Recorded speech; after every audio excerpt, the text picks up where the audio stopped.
Bueno, antes de empezar, gracias a los organizadores, al doctor Novoa y a la doctora Covelo por la oportunidad de hablar hoy aquí de las indicaciones y contraindicaciones en el recambio en 2 tiempos en la infección periprotésica de rodilla, aunque bueno, creo que me voy a repetir bastante con la anterior presentación, así que voy a ir un poquito más rápido. Lo que primero se describió realmente fue el recambio en un tiempo. Buchholz ya en la década de los 70, con las primeras infecciones, empezó con el recambio en un tiempo, tiene unos resultados aceptables, pero pronto se empezaron a realizar recambios en 2 tiempos, el doctor Insall ya aplicándolo en la prótesis de rodilla con su primera serie en el 83 y Fitzgerald y Jones en el 85 y a partir de ahí en la década de los 90 con unos resultados que superaban un éxito de más del 90% de los casos. Siempre, bueno, más extendido su uso en Estados Unidos por motivos de tradición, médicos legales y en Europa el recambio en un tiempo, especialmente en algunos centros de referencia. Eso está cambiando ahora mismo. ¿Qué ventajas tiene el recambio en 2 tiempos? Una vez que hemos hecho el diagnóstico y sabemos que tenemos que retirar esa prótesis porque tiene un biofilm maduro y que no podemos pelear contra él, el recambio en 2 tiempos nos ofrece 2 oportunidades de realizar un desbridamiento. En el primero retiramos la prótesis y aplicamos una elevadísima dosis de antibióticos locales en un espaciador.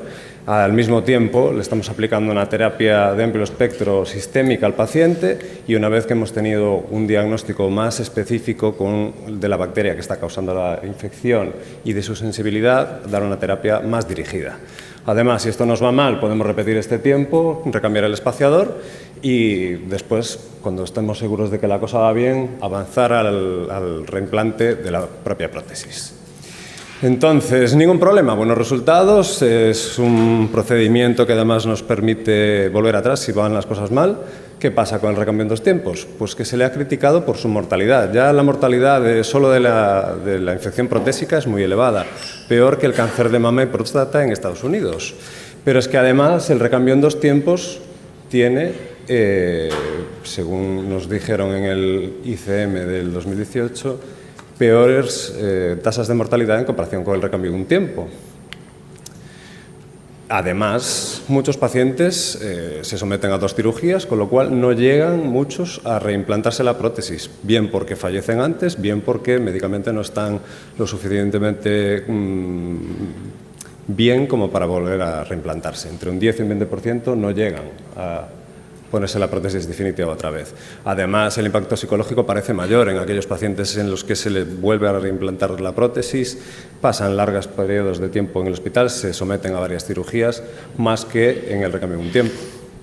Entonces, acudimos a la literatura para ver qué debemos hacer, aplicar un recambio en un tiempo, aplicar un recambio en 2 tiempos, y nos llevamos una borrachera de artículos y del que no sacamos muchas conclusiones. Los que están mejor diseñados nos hablan de tasas de erradicación similar y de resultados funcionales similares en estudios retrospectivos.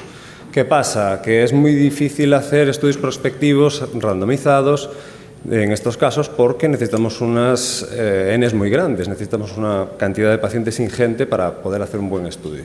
Este, del 2022, de Reino Unido y Suecia, aleatoriza 133 pacientes, pero se deja atrás 124 que no considera candidatos a los 2 procedimientos y otros 46 que, por otros motivos varios, porque el paciente no quiere o porque el cirujano no quiere, se quedan fuera del estudio, con lo cual también incluye muchos sesgos.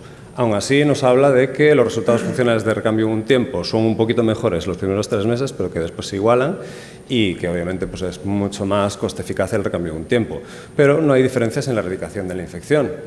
Este otro, que se está llevando a cabo ahora mismo en Estados Unidos y que se han presentado los resultados ahora provisionales, nos habla un poco de lo mismo. Este es un poquito más grande y aún está a medio cocinar. Incluye muchos pacientes con infecciones crónicas, con gérmenes multiresistentes y nos habla de un poquito mejores éxitos en el recambio de un tiempo frente al recambio en 2 tiempos, aunque son muy similares y no son estadísticamente significativos. Pero ojo, porque también excluyen pacientes con cultivos negativos, infecciones por hongos, pacientes inmunodeprimidos con defectos de cobertura. Y es que la gente que más ha hecho recambios en un tiempo ya desde el principio ha dicho, oye, estos pacientes tienen peores resultados, los pacientes que ya han fracasado previamente, los pacientes en los que yo no puedo hacer un buen desbridamiento porque tengo un paquete vasculonervioso afectado, pacientes con un germen desconocido antes de empezar el tratamiento o con alta resistencia a antibióticos o que presentan una fístula que yo no puedo resecar con la cicatriz original, tienen peor pronóstico. Mismas conclusiones a los que llegaron con el consenso de Filadelfia, y aquí se puede descargar la aplicación que tiene para calcular un poquito el riesgo de los pacientes y todas esas conclusiones del consenso. ¿Qué ha pasado desde el 2018? Pues que seguimos un poco igual. Las últimas revisiones de la literatura, de estudios más recientes, nos siguen hablando de que hay más fracaso en los recambios en un tiempo en pacientes con eventos sépticos previos, con bacterias agresivas, con historia previa de artritis séptica. En pacientes que están inmunodeprimidos siempre pensamos en VIH y leucemia, pero ¿qué pasa con los pacientes reumáticos, en los que muchos reciben metotrexato, reciben fármacos biológicos? Pues parece que las tasas de fracaso del recambio en un tiempo son peores, van mejor los recambios en 2 tiempos. ¿Qué pasa con las infecciones por hongos? Gracias a Dios son poco frecuentes, pero es por lo tanto muy difícil hacer conclusiones porque las series son muy cortas. En principio parece que hay mejores resultados con el recambio en 2 tiempos, sobre todo porque muchos pacientes que se someten al recambio en un tiempo en infecciones por hongos después tienen que continuar con un tratamiento de supresión indefinida, o sea, tienen que seguir tomando pastillas para mantener esa prótesis en su sitio. Parvici nos dice que bueno, es difícil detectar esos hongos y que incluso deberíamos usar pues, más técnicas de secuenciación de última generación. ¿Qué pasa entonces con los cultivos negativos? Esto está abierto a mucho debate en todos los congresos.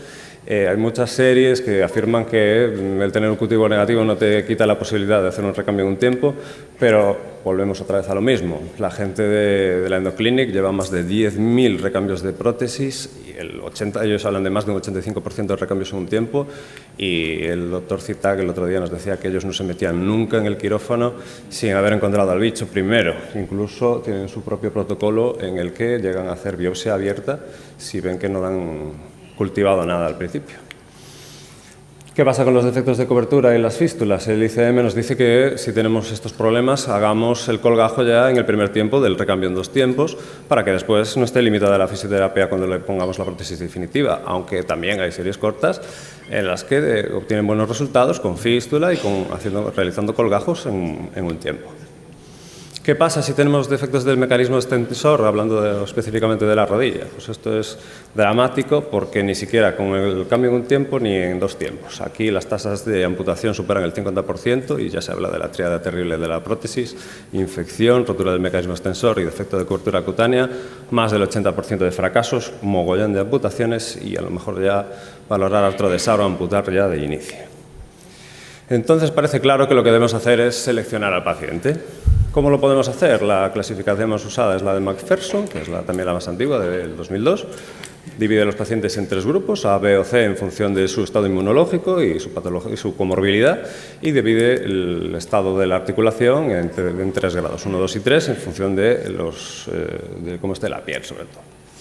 Esto es todo lo que valora esta clasificación. Una más reciente, del grupo de Oxford, del Dr. Hodgson y el Dr. McNally, aplican lo que han hecho en esta clasificación con sus trabajos de osteomielitis, y además añaden pues, una clasificación específica o una columna específica para las prótesis, y añaden la valoración del germen y de sus resistencias, cosa que no hace la clasificación McPherson. Los alemanes proponen la suya, el TNM, basado en una versión del TNM de oncología, pues lo mismo, el grado de afectación local, sistémico y cómo está el paciente. Y nos queda la calle del medio, ni un recambio de un tiempo ni recambio de 2 tiempos. Esto está ganando cada vez más adeptos porque nos enfrentamos a pacientes con contraindicaciones para el recambio de un tiempo, pero que vemos que no están sanos, que tienen mucha comorbilidad para someterse a un recambio en 2 tiempos. ¿Qué hacemos con ellos? Pues les damos la oportunidad de ponerles un espaciador like, una medio prótesis definitiva, medio espaciador, que tienen unos resultados funcionales muy buenos, como la prótesis definitiva prácticamente, y nos permite, si va la cosa mal, cambiarlo y ponerle el segundo tiempo. Y con el robot ya se han empezado también a hacer algunas experiencias con esto mismo, recambios en 1,5, usando el Mako, off-label, de momento solo experimental, que a lo mejor pues, por ahí van los tiros. Para llevar a casa y no liarme más, el recambio en 2 tiempos continúa siendo el patrón oro en el tratamiento de la infección periprotésica. El recambio de un tiempo tiene resultados similares, con mejor coste-eficacia, pero hay que seleccionar a los pacientes, sobre todo valorar factores de riesgo sistémicos como morbilidad, inmunodeficiencia, la malnutrición, factores de riesgo locales, defectos óseos y de cobertura cutánea, pacientes con fístula, factores del riesgo del germen, bacterias agresivas, infecciones polimicrobianas, difíciles de tratar, cultivos negativos.